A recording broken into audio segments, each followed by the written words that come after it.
question, this is pretty relevant to what we just talked about. What can we do to make your job better so that you can help us? Okay.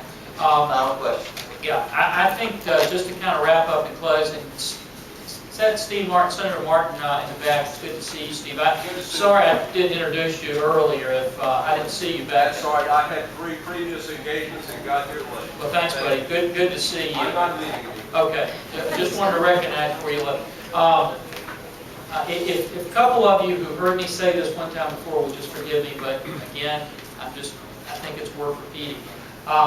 One of the things that I've seen across the country is that people are too wrapped up in the next football game, in the next whatever they've got, and they don't hear about what's going on in government. I think you are not in that category. You wouldn't be here today, but we have to have more people that just ask questions, even if they disagree.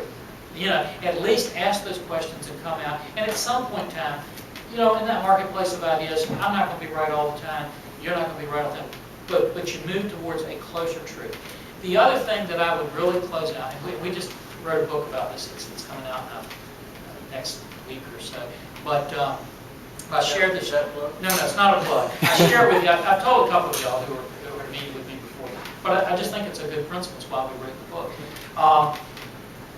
Every time you pick up the newspaper today, or turn on the TV, or plug into the internet, you are saturated with negative news and bad things that are happening. And what that does for most of us is it causes us to just get depressed or frustrated, and all of a sudden you sit back and just say, there's nothing I can do if we don't do anything. And that's kind of what they want you to do. Because if that happens, they have won. So, you know, in doing some research that we had, we wrote a story about how lions hunt. And if you have never studied that, it is worth just looking at. But here's the way a lion hunts.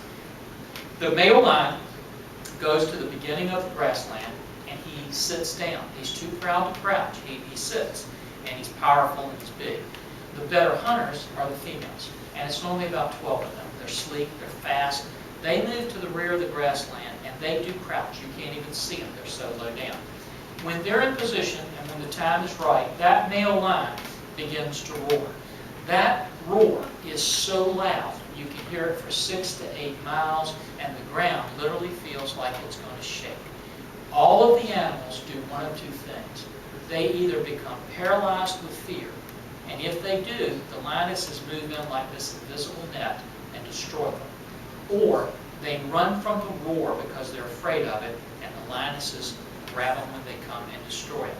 If they only had the knowledge and the wisdom and the courage to run towards the roar, that male lion could never get them. They would run right to safety and right to freedom. If ever there's a time as Americans we can't afford to become paralyzed with fear or run from the roar, it's today.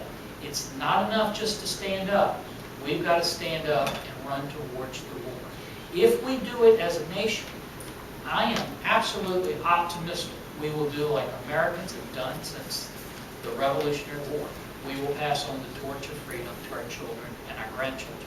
If we don't, what they will inherit will be far different than what you and I were given. Thank you all for letting me be.